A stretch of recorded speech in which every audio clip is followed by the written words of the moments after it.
Hello everyone, welcome back to My Hero Academia Podfic. Today will be the continuation of Schrödinger's cat. This will be Part 2, Chapter 2, entitled, The Box is Closed. Quote, "Nothing is real until it is observed." John Gribben, In Search of Schrödinger's Cat, Quantum Physics and Reality. It was like starving for years and finally feeling satiated. Even as the flames went out, he felt the balloon finally quiet in his chest for the first time since he arrived and awakened. The sensation was so pleasant that he sighed in relief. The hand tried to let go of his shoulder, but he didn't allow it, gripping the other boy's wrist in his crooked fingers, a sound of stress coming out of his throat. He opened his eyes and saw the stranger's alarmed and now somewhat hostile expression. He dropped the hand and cringed to himself, his voice barely audible. "I'm sorry." "What did you do? How did you activate my quirk?" He flinched more harshly. I don't know. My quirk, the suppressants." He had totally forgotten about it in his panic. He looked around for the bag, but could barely move. He heard an exasperated sigh from above him, and the stranger pulled away from him. "No, please." He closed his eyes in fear. He didn't want to be alone. Something touched his hand, and he opened his eyes again. The syringe with the suppressant was extended toward him. He looked at the stranger. His face no longer seemed hostile, but utterly blank, expressionless. Izuku felt even more embarrassed for what he had done, even though it was not intentional. "Thank you." He tried to take the syringe and nearly dropped it. His crooked fingers trembled even more than usual at the moment. The other pulled the syringe back and sat on the floor. "Tell me how to help." Izuku almost cried with gratitude, but he was too exhausted to do it. Izuku guided the stranger in the steps, applying the needle to the muscle in his arm. Some things that he hadn't noticed that were floating fell to the floor, and he heard people muttering in relief from the other side of the barrier. So much for a normal trip to the market. He sniffled shamefully, and the other boy widened his eyes slightly, looking around, seemingly wanting to be anywhere but there in the moment. "Don't cry." He started to sob uncontrollably. "I want Aizawa." Aizawa could make things better. He always did. "Don't cry, please." One awkward hand reluctantly started to pat his head. The heat in it made Izuku move closer without even realizing it. They both ignored that, and Izuku almost laughed at how uncomfortable the guy looked trying to console him. The other boy seemed to have more problems with social skills than him, and that in and of itself was absolutely absurd. People started yelling from the other side, asking if they were all right, and Izuku cringed fearfully. Maybe later he would feel embarrassed to be almost throwing himself upon a stranger, but in that moment the stranger was warm and could create a barrier between him and the crowd. He covered his face with his hands, trying to control his breathing, his head almost touching the other boy's chest, and his voice a mere frantic whisper. "Don't let them in, please. Don't let them closer." A reluctant hand touched his back, assuring him, "I won't let anyone approach if you don't want to." "Izuku!" The familiar scream from the other side of the barrier made him rise so fast that only the other's agility prevented him from banging his head to his chin. "Aizawa! Aizawa!" "Shoto! What the hell are you doing?" An even hotter source of heat had burned on the other side, and Izuku ignored that in favor of the urgency of seeing his guardian. The other boy stood in front of him almost protectively, especially when the ice melted easily. He saw Endeavor's burning form and his eternal scowl coming through the hole in the ice barrier, but his eyes immediately shifted to Aizawa, pushing the other indignant hero from the way. The boy pushed him further back, ice forming on his arm for seconds until the red eyes stared at him. Izuku tried to look at his guardian, behind the broad back in front of him, but his head didn't even reach the boy's shoulder. "Who are you?" Aizawa deactivated his quirk and analyzed the other teenager from top to bottom. "The guardian of the problem child behind you. If you could allow me." The sentence was clearly sarcastic, yet the boy finally let him pass. He would not be ashamed to admit that he threw himself on Aizawa without any hesitation. His quirk seemed upset. It didn't want to move away from the heat source it had already become accustomed to. Exhaustion immediately overwhelmed him, but Aizawa caught him easily and lifted him off the ground. He stuck his face in the hero's scarf and was finally able to relax fully. "Thank you for taking care of him. What's your name?" Aizawa's voice this time sounded sincere. "Shoto Todoroki." "Shoto Todoroki. Thank you." Izuku lifted his face from Aizawa's chest as he finally felt the fire nearby, watching Endeavor pass them. the stormy expression meeting his eyes for a few seconds. His heat wasn't comforting like Shoto's. The quirk on his chest didn't seem interested at all. Izuku glanced over his guardian's shoulder, past the immediately departing people. Heterochromatic eyes met his own, seeming to ignore the number 2 hero in front of him, with his booming voice. Izuku smiled shyly. The other boy's expression didn't change at all, but for some reason, he knew he had smiled back.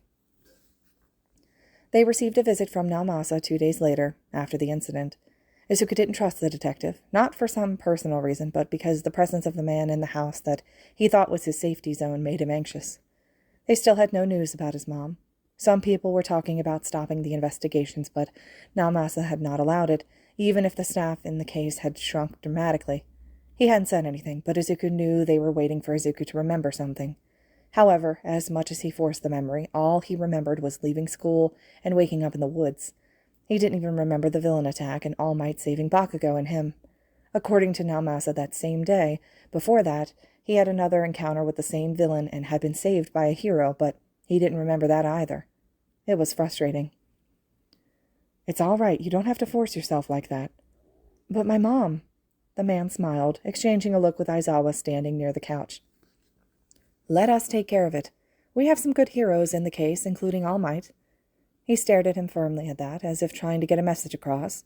Izuku just looked at him confused, exchanging a look with his guardian, who shrugged. "One more thing. We heard from your father." Izuku tensed, wondering why he had left it for last. The man's expression was professional, but there was some pity in his eyes. Aizawa touched his shoulder, and Izuku noticed that he had held his breath.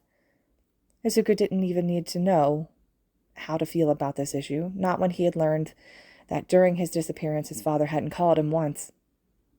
"Izuku, your father disappeared years ago. The government of Japan drowned out all the news, and I'm not at liberty to clarify the whole situation to you. His work was confidential, even for me. Something high in the government." Izuku was confused, taking a few seconds to understand what he meant. "Is he—" He paused, trying to organize his thoughts and not feel bad for not feeling too much about it. He didn't even know the man. "But what about the checks that he sent to us for years?" "Ah, yes, he had left an account and instructions for the employer, so that, even if something happened to him, you and your mother would be financially safe." Izuku felt guilty. For years he believed his father had just left him, because of him, for not wanting a son like him. He had never said this to his mom, but the thought had always been on his mind since the first time a boy at school had said that to him. The feeling of abandonment has always been there. And now he found that the man had done everything for his wife and son to not be helpless. He hadn't come because he didn't care, but because he was dead. "Oh." Aizawa sat beside him, Moki climbing up into his lap, and the adults were silent, letting him assimilate the situation, waiting for his reaction if he would lose control again. "Did Mom know?" Naomasa looked at him more sympathetically and nodded. "I think she wanted to protect you from it, as far as everything else." "Makes sense," he muttered, looking at Moki in his lap, waiting for the balloon in his chest to expand, but there was nothing there. A certain melancholy, as if receiving the death of a distant acquaintance. In his mind, without realizing it, his father had been dead for years.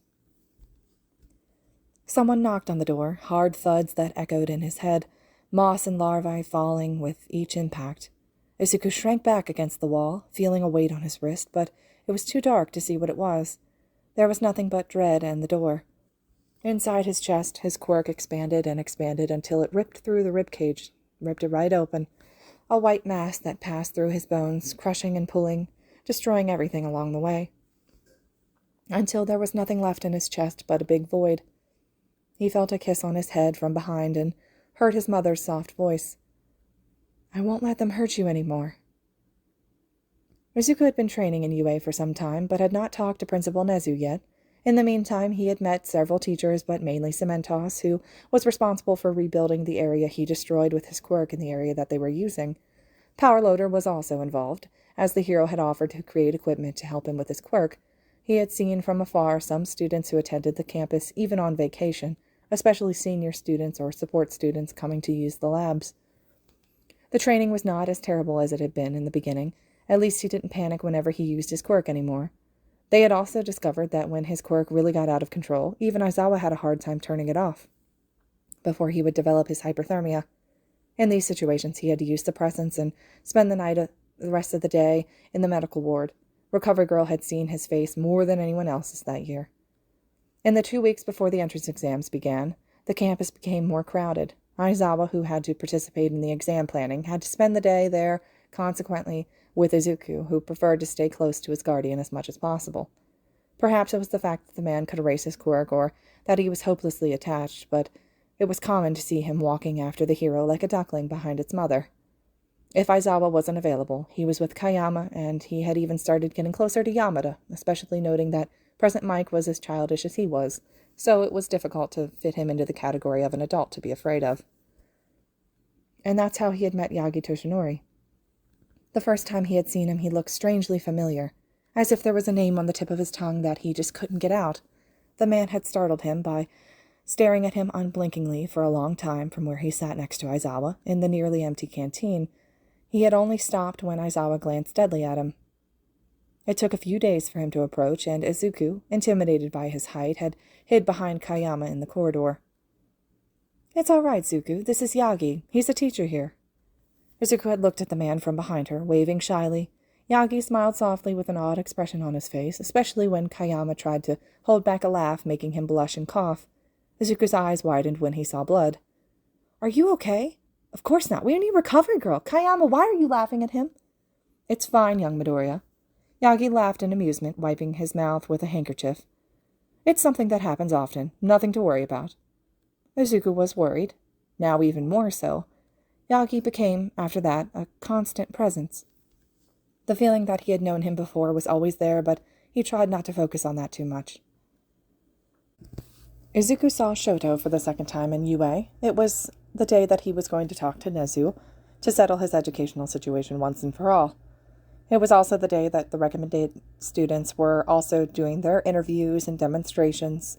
He was sitting on a bench outside waiting for Aizawa when he felt a familiar heat.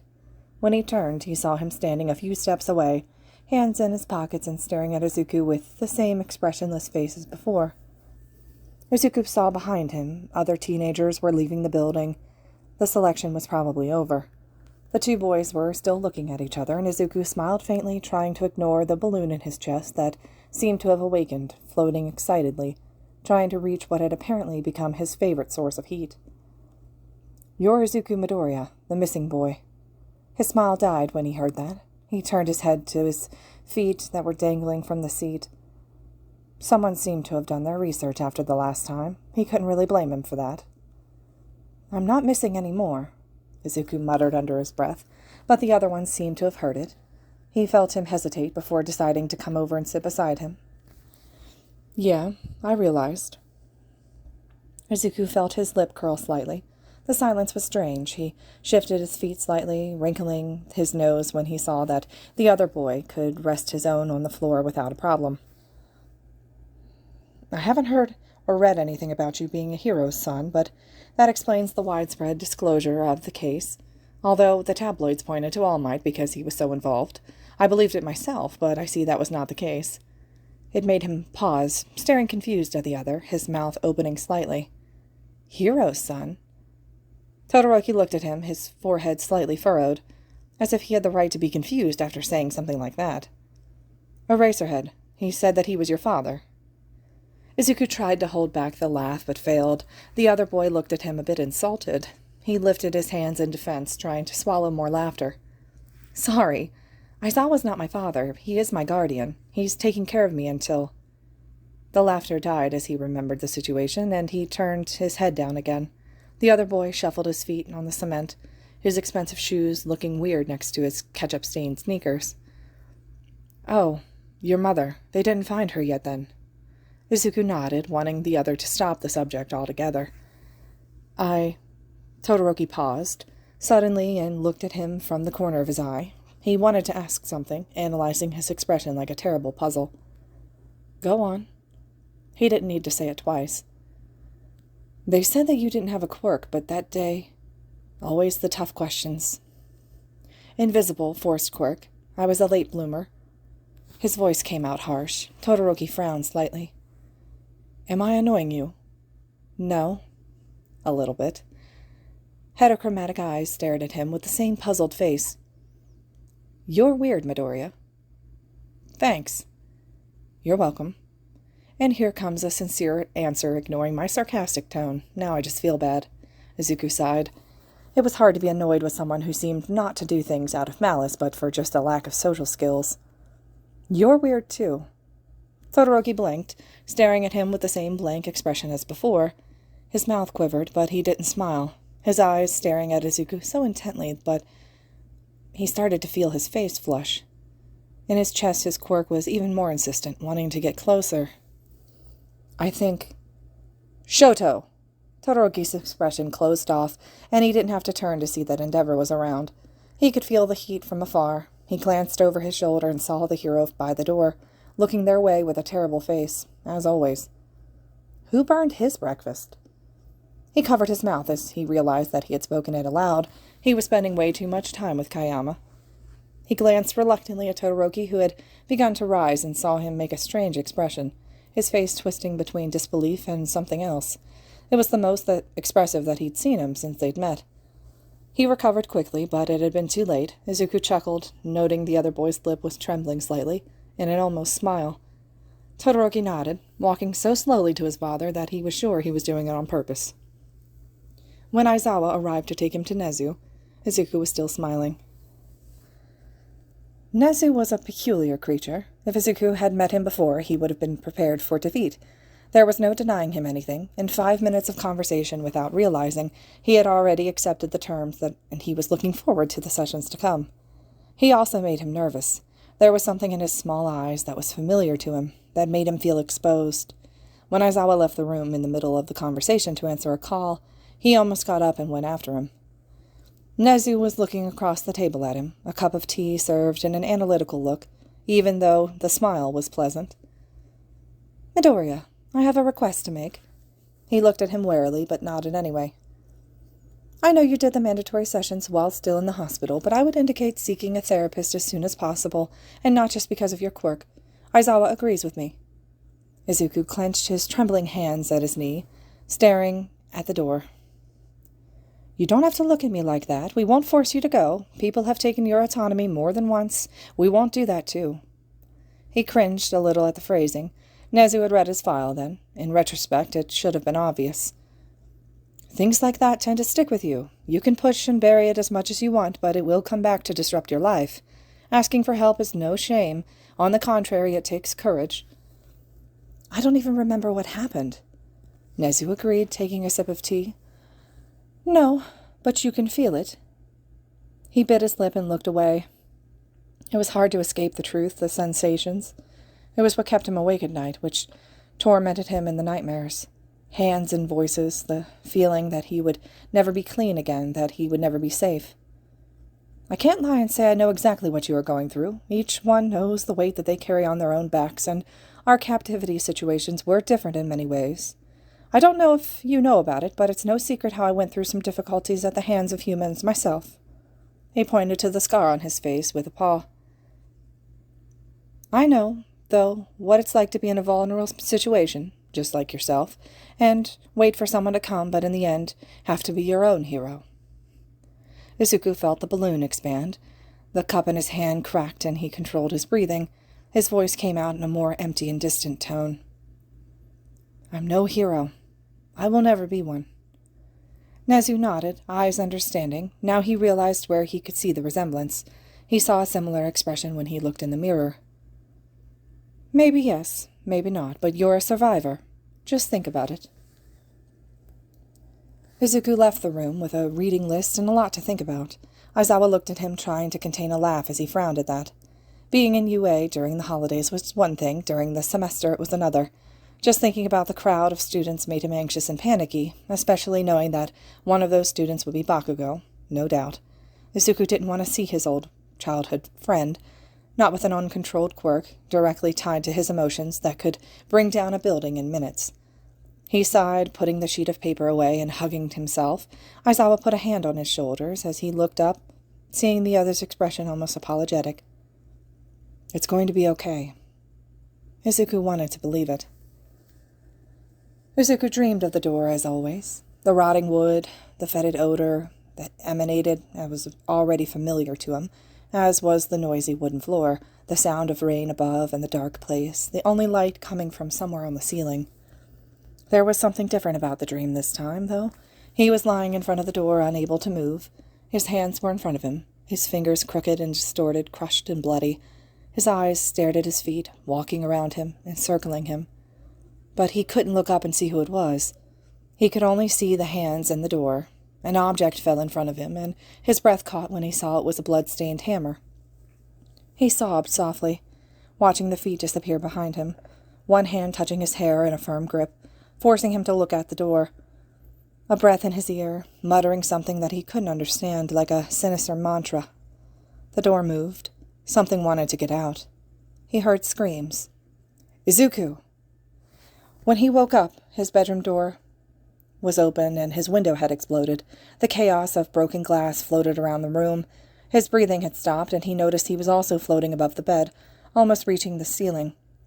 Kayama stood in the doorway, clutching the threshold, her feet rising from the floor, calling out his name, trying to reach him.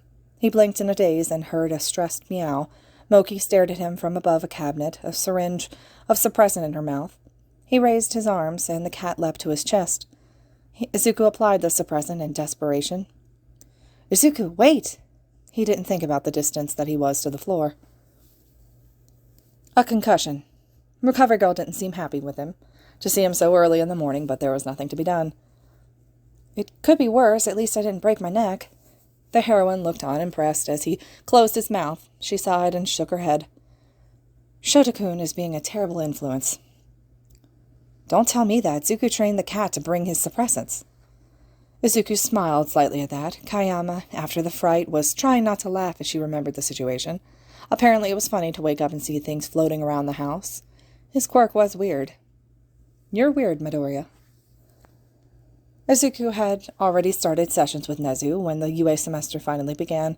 Since he wasn't really a student, he didn't have to wear a uniform, and Aizawa didn't comment when he saw Izuku wrapped in a coat that was clearly his, big enough that he had to roll the sleeves for his fingertips to appear. He needed some comfort, even if it wasn't leaving his office until Aizawa had picked him up. The campus would still be very noisy, and it would be the day that he'd spent the longest time away from Aizawa since they'd met. He wrapped himself in a yellow scarf that Kayama had given to him and threw the hood over his head. Hiding his flashy white hair, he checked the suppressants and all the daily protein bars he had to carry, his reading material, and the exercises he'd done at home. He nodded, taking a deep breath as Aizawa waited patiently at the door. He put the heavy pack on his back and walked as confidently as he could, but before going over the threshold, a hand stopped him. He swallowed and looked up suspiciously. Aizawa rolled his eyes and turned him around, opening his backpack and pulling Moki out of it. "No cats allowed inside the school, Izuku. But no buts." He stared at him, eyes wide and begging. Aizawa sighed and dropped the cat into his arms. "You are going to talk to Nezu about that." He nodded quickly. Moki looked pleased now that she was out of the backpack. Aizawa grunted while he was closing the door. "Get that smug look off your face. You remind me a lot of another idiot. He once found a stray cat and brought him to school every day. He wanted to give the poor thing human food, too. If it wasn't for me to feed the cat, he would have made it sick. If Nomori hadn't fallen in love with the cat, he would have hidden it in his bag until the end of the semester." Izuku looked interested. Usually Aizawa wasn't so talkative in the mornings, or in general. "Sushi?" His guardian nodded, opening the car door before checking his pack for bars and proteins and suppressants. "And your friend?" Aizawa pressed his hands against the steering wheel, silent for a few seconds before he started the car. "His name was Shirakumo." "Was." Izuku didn't ask any more. The two went quietly to UA. Izuku was already 2 weeks into the term when the inevitable happened, and he bumped into someone that he didn't want to see. Until that moment he had managed to avoid contact with the students, studying with Nezu, taking lunch with Aizawa, Kayama, Yamada, and sometimes even Yagi, although always when Kayama was around. The most exciting thing happened was to see All Might walking on campus through the window. Who knew there was still a bit of the old fanboy inside of him? Izuku was still training in one of the freed zones when Aizawa released his class, both returning home at night, where the man would patrol and he would stay with Kayama or Yamada, never alone, especially after the incident with his telekinesis. It was a busy routine, but he was getting used to it, and like every time that Things were going well in his life. Something had to go wrong. He bumped into Bakugou. In retrospect, leaving the safety of his classroom had been a terrible idea. Moki had left, and they were in class time, so he felt safe enough to look for her. Then he found the students' graduation plates and tried to find All Might's, getting terribly suspicious when he noticed the missing space. The sign had been removed, and by the condition of the wall, it had been recently done. It was a mystery, and Izuku was distracted by it, or he would have noticed the heat getting closer. Deku? The name chilled him in place, and he looked slowly to the side where he met red eyes and a very Bakugou expression which involved anger, confusion, and the promise of explosions. Izuku knew that well. He knew the feel of those explosions on his exposed skin, and the sharp tongue distilling every insecurity of his. Until that moment, he wasn't sure why he had avoided seeing Bakugou so much, or when he had become Bakugou and not Kachan in his mind. Years and years of abuse, but it had been something he'd clung to, maybe because he was his first friend, or because in his own way Bakugou was the only one who really saw him. The fact that the strongest boy knew he seemed to see him as competition enough to try and make him give up was almost a compliment, and Izuku had clung to that. Maybe one day I'll have Kachan back, as a friend or as a rival, as an equal. It was an illusion of an older Izuku, the Izuku who wanted to be a hero still. The Izuku who was still a good person. He left me behind. Those ugly thoughts in his mind finally gained a voice. If you had waited for me, if you were with me as you promised when you were my Kachan, I would not be what I am now. Inside his chest, his quirk expanded, awakening. I saved you. Where were you when I needed to be saved back? It was an ugly and unfair thought, just one more thing that he had unlocked and couldn't look back. Deku. The repetition of the name this time was almost uncertain, the red eyes seeing something different than before. Izuku wanted to laugh, cry. Bakugou was talking, and talking now. Angry eyes and clasped hands. For him, it was always a fight. He was getting closer and closer, still talking, but Izuku couldn't understand any of it. Not when covered behind the ugly voice in his mind and the furious quirk in his chest that was howling for liberation. Damn you! Why won't you say anything? He frowned, trying to reach whatever he felt, any fear, nervousness, something common between them. Anything but that ugly feeling that burned in his chest.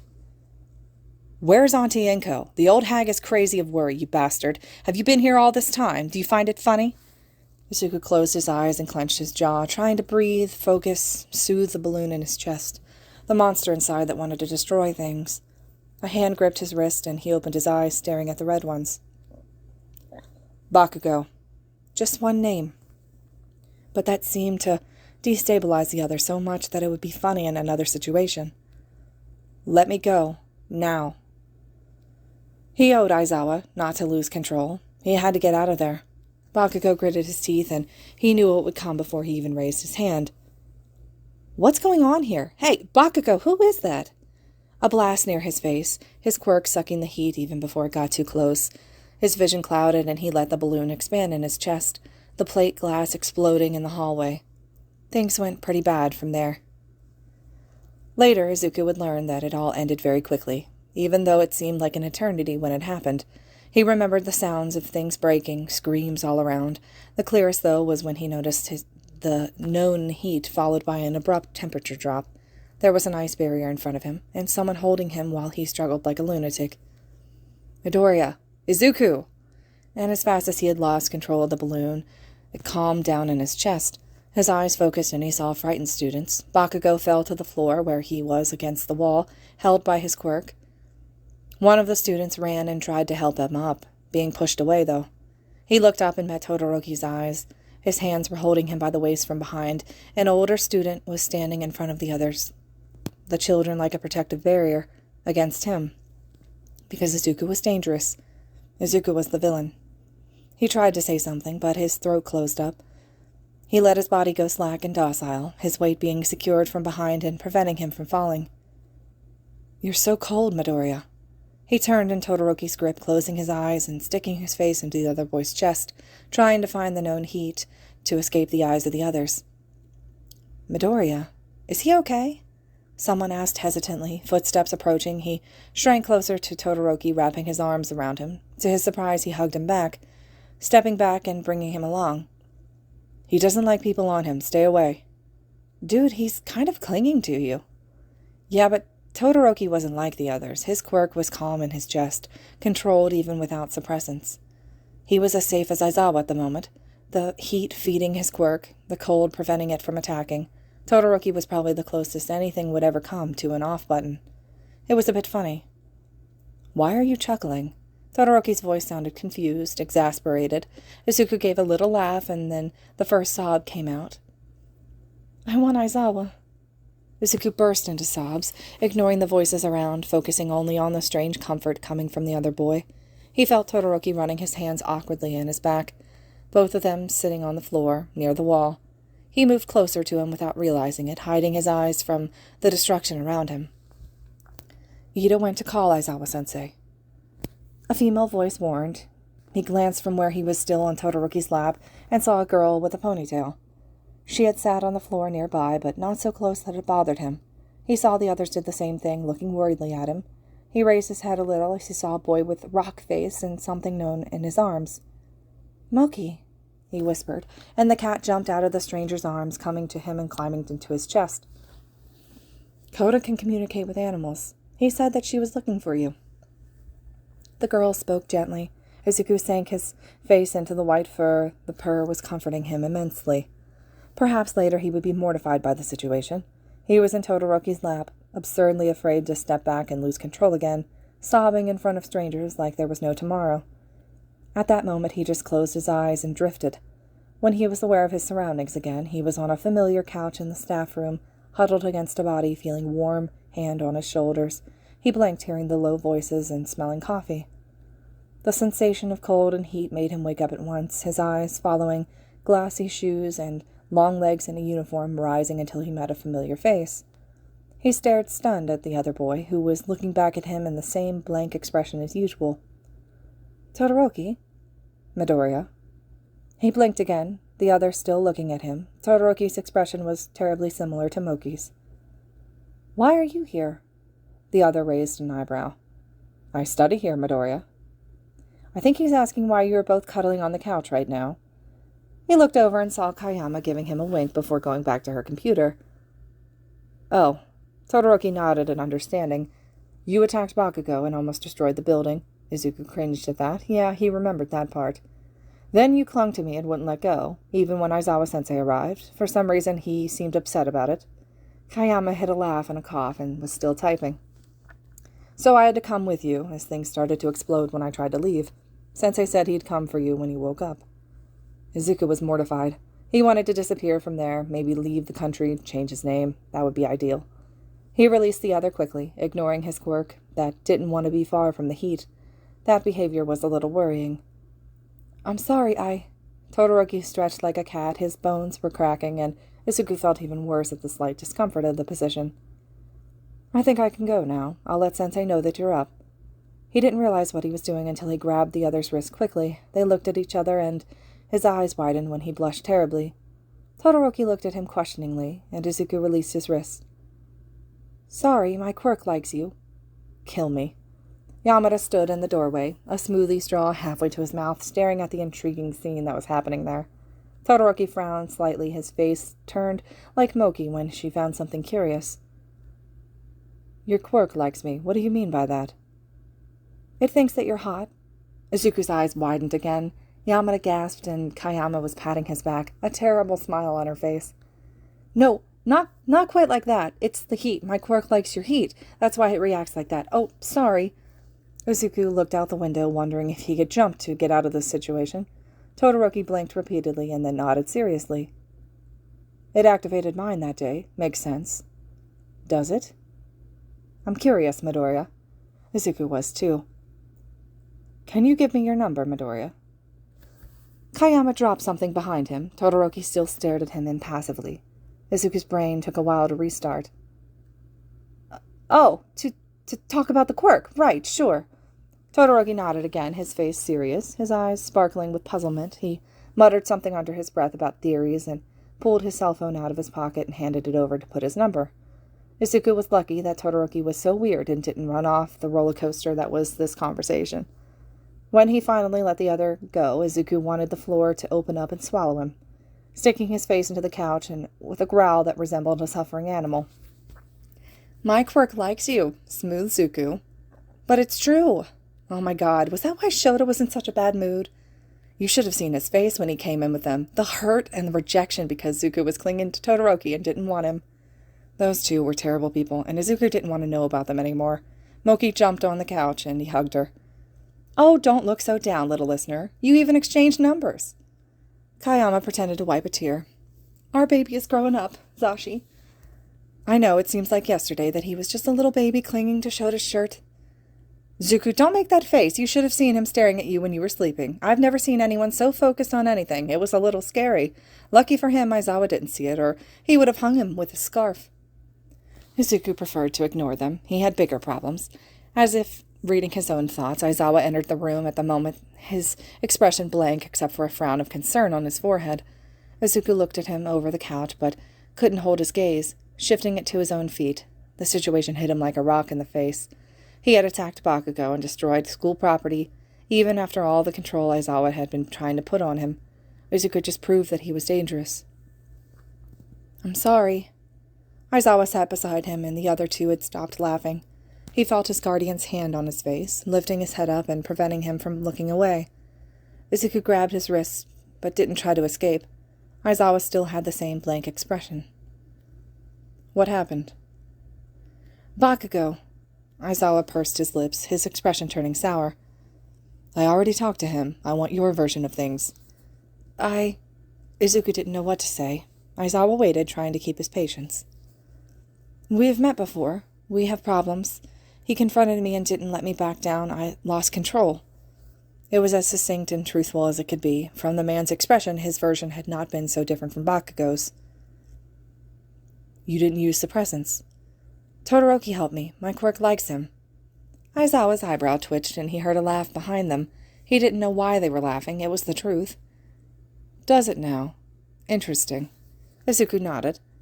Heat acts as fuel. Cold prevents it from getting out of control. In that way, my quirk activates his, too. It's weird. Yeah, weird. Weird was Aizawa's look at the moment. The man released his face and sighed, running a hand over his tired eyes. Izuku felt even worse. He didn't want to worry Aizawa like that. Aizawa, the things I destroyed. Don't worry about it. Cementos and Nezu have already taken care of it. And don't look at me like that. You lost control. It was bad, but not as bad as it could have been. Izuku frowned, and the man pinched his nose tightly. Problem child. Stop it. But do you have any idea how oddly strong your quirk is? The control you have had to destroy just a few things and throw Bakugou away is already a victory. He tried to strangle Bakugou on the wall, too, but if he didn't tell it, sure, Izuku wouldn't either. But I shouldn't have left. You are not a prisoner here, Izuku. Kayama looked at him softly. You can go out on campus if you want. Just know that what you can handle and talk to one of us is first, if possible. The only person who created the no-leave rule here was you. Just a warning that my students now seem very interested. Aizawa said it as if there was something terribly inconvenient about it. Izuku didn't know what to think, but spending more time with Todoroki didn't seem like a bad thing. He looked at the phone in his hands and almost smiled. At least one good thing happened from this mess.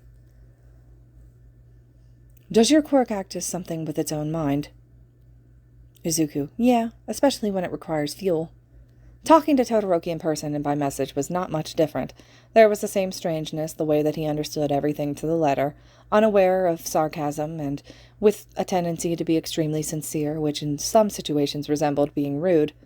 He soon realized that his initial analysis were true. Todoroki was socially unfit. Still, there was something nice about talking to someone like that. When you understood Todoroki, it was impossible not to like him.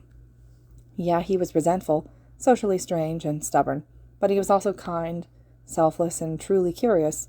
His tendency to throw himself into conspiracy theories was something that he and old Izuku would have much in common with, and often Izuku found himself smiling reading his messages, even if they were about such an unpleasant subject as his quirk.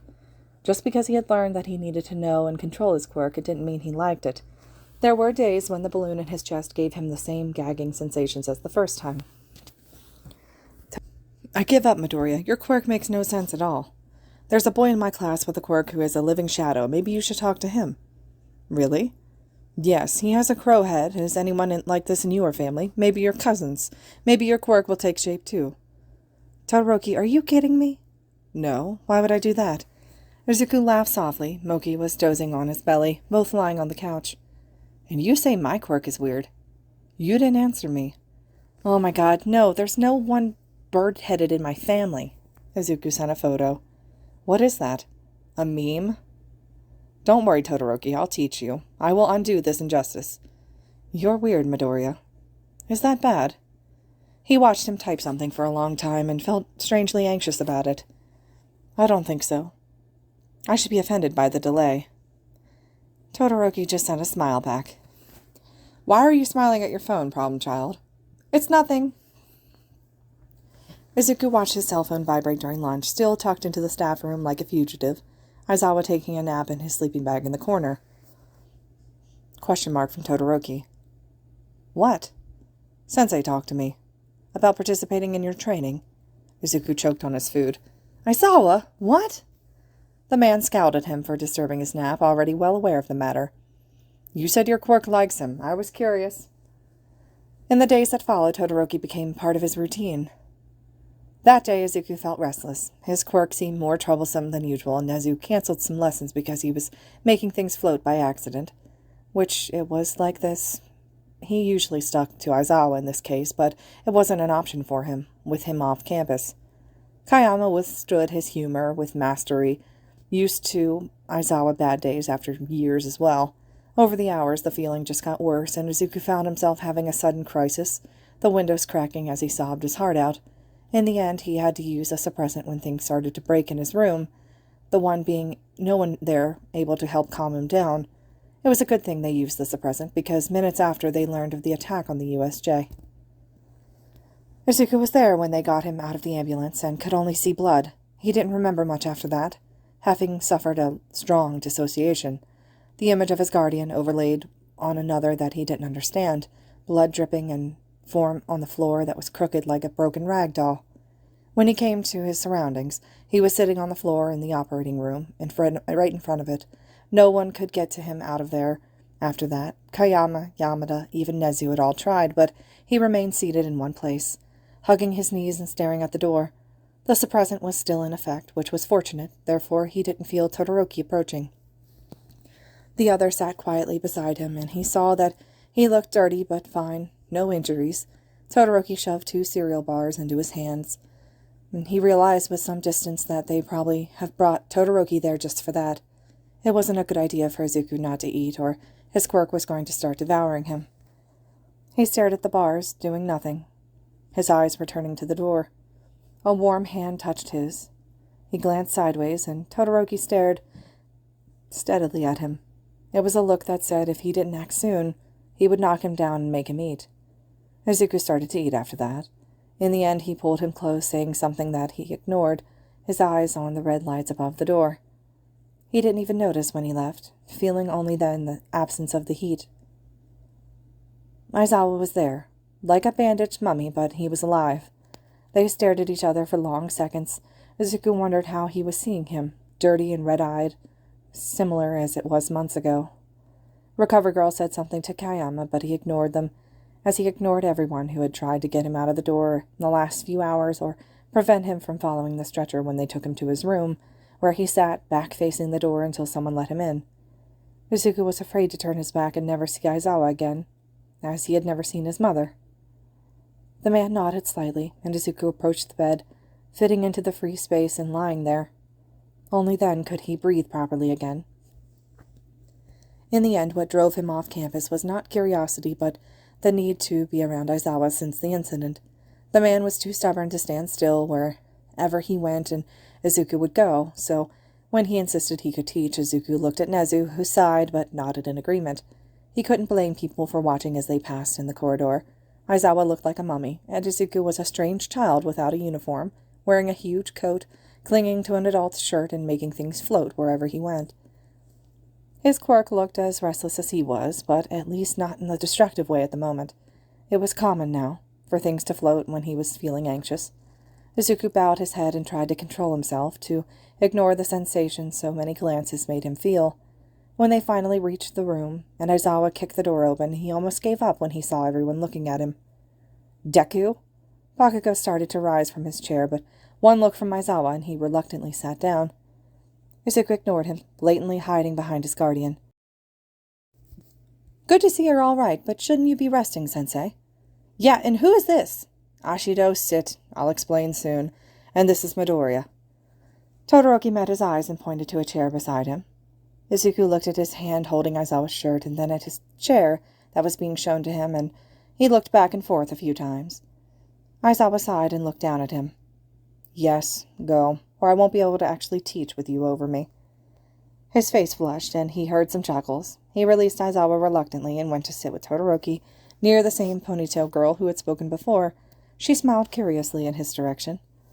Todoroki pulled his chair closer, and he saw some of the students turn their heads to get a better look of them, until Aizawa caught everyone's attention up front. Izuku approached Todoroki like a cat towards the heat, and his quirk in his chest finally was calm. This concludes Chapter 2. I'll have Chapter 3 up for you guys here as well. And as always, thank you all so much for listening.